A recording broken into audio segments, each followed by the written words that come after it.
आदरणीय पप्पू यादव भी यहाँ पर थे, अपनी बातों को रखे मजबूती के साथ।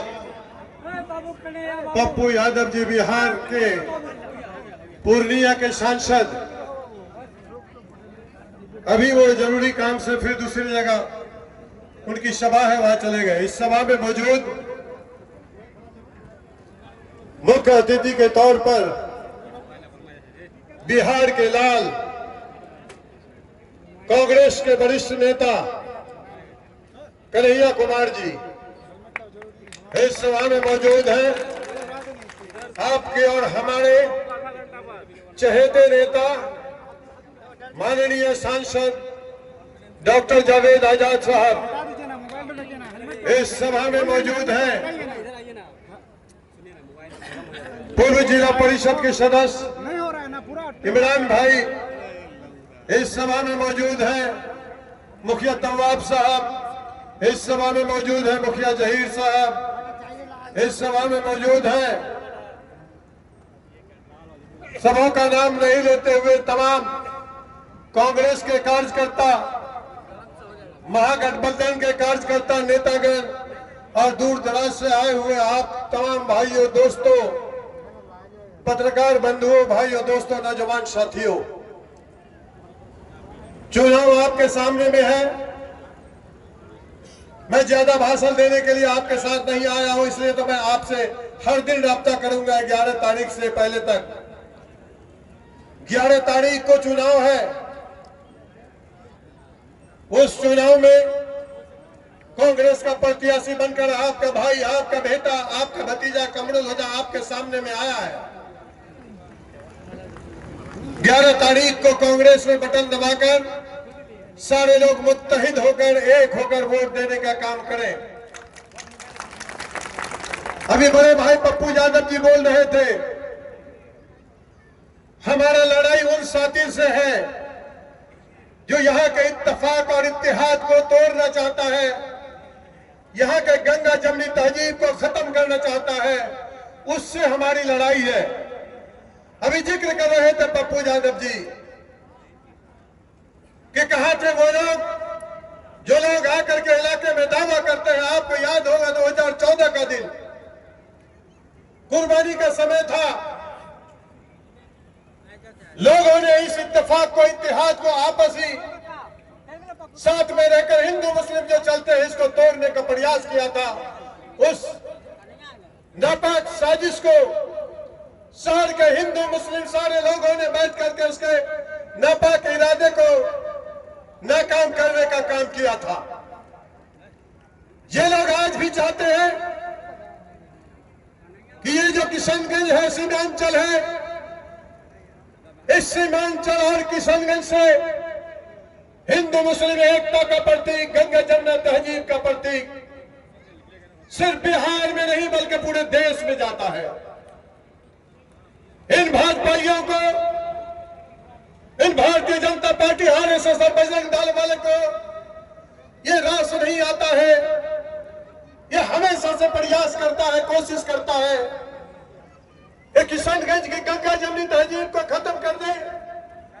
आपस का जो इत्तेफाक है, इत्तेहाद है, आपस में एक साथ चल करके होली मनाते हैं, ईद मिलन करते हैं, इसको खत्म कर दे।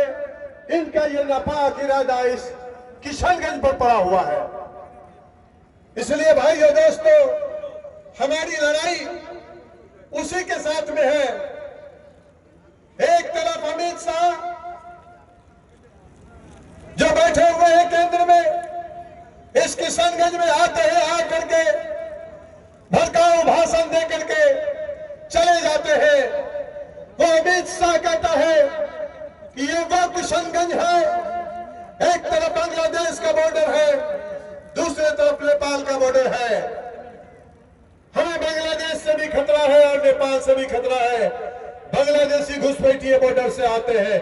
अमित शाह जी, मैं आपसे पूछना चाहता हूं, ये भारतीय जनता पार्टी के जितने नेता हैं, चाहे वो गिरिराज सिंह हो, चाहे वो उप मुख्यमंत्री हो, किशनगंज में आकर कहते हैं कि बांग्लादेशी घुसपैठिए इस रास्ते से आता है।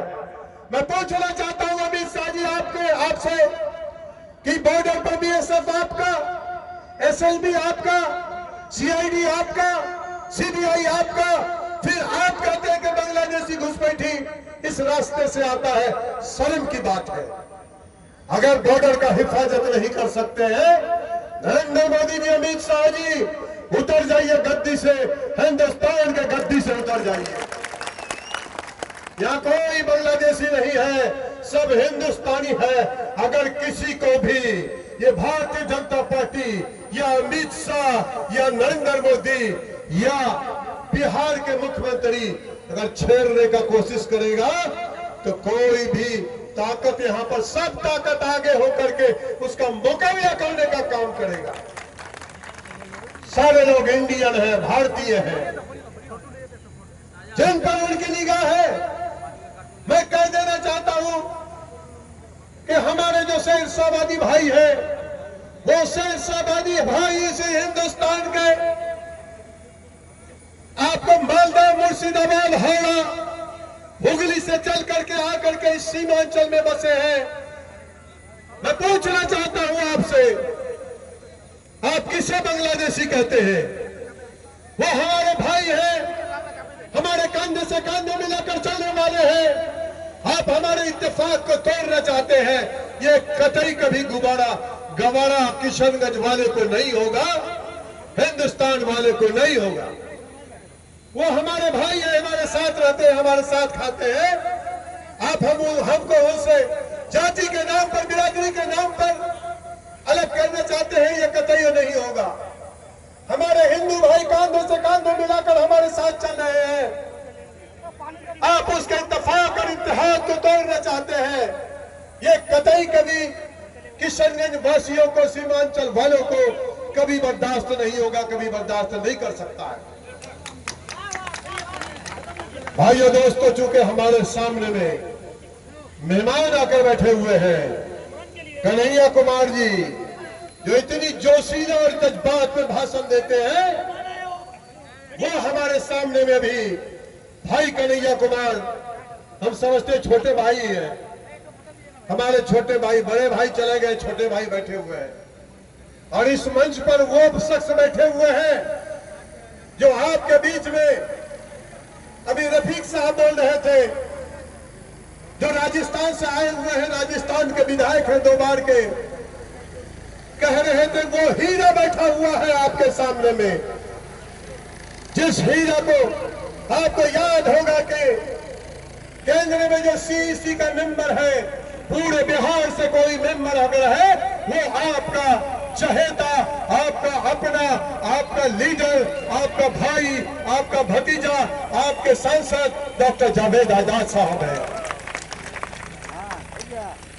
इसलिए भाइयों दोस्तों, मेरे तमाम लोगों से गुजारिश है कि आपकी वोट की ताकत से, आपका एक एक वोट कीमती है, आपकी वोट की ताकत से 25 तारीख को अगर आप ताकत के साथ वोट देंगे, आप विधायक बनाकर विधानसभा भेजेंगे, यकीनन 25 में बिहार में 11 तारीख को 2025 में बिहार में इंडिया गठबंधन का सरकार बनेगा। हालात बदलेगा, बिहार का हालात बदलेगा, सीमांचल का हालात बदलेगा। जो सीमांचल बदहाल है वो सीमांचल खुशहाल होगा। मैं आपके सामने में एक वादा करके अपने बातों को यहीं पर समाप्त करना चाहता हूं। जो सांसद डॉक्टर जावेद आजाद साहब मुखर होकर लोकसभा में अपनी बातों को संजीदगी से जब रखते हैं तो बिहार के लोग ही नहीं बल्कि पूरे देश के लोग देखते हैं। एमयू की लड़ाई सच्चाई के साथ साथ आपके सांसद जावेद आजाद साहब लड़ रहे हैं लोकसभा में। और कमरुल हुदा आपके सामने में यह वादा करता है कि अगर कमरुल हुदा विधायक बना, बिहार में इंडिया गठबंधन का सरकार बना, तो कमरुल हुदा का भी लड़ाई एएमयू का होगा। जो एएमयू इस भारतीय जनता पार्टी की सरकार में 14 साल की सरकार में अधर में लटका कर रखा है। ये कभी नहीं चाहता है कि यहाँ के गरीब का बेटा, रिक्शा चलाने वाले का बेटा, किसान का बेटा, ठेला चलाने वाले का बेटा डॉक्टर और इंजीनियर बने। ये कभी नहीं चाहता। इसलिए कमरुल हुदा ये वादा करता है, ऊपर में लोकसभा में डॉक्टर जावेद आजाद साहब एमपी अगर विधानसभा में होगा, आपका कमरुल हुदा आवाज देगा। आपका कमरुल हुदा का मकसद होगा एमयू, शिक्षा, स्वास्थ्य। आज स्वास्थ्य का बड़ी बुरा हाल है इस डबल इंजन की सरकार में। जिस जगह में 40 से अधिक डॉक्टर का रिक्वायरमेंट है, मात्र 14 डॉक्टर है।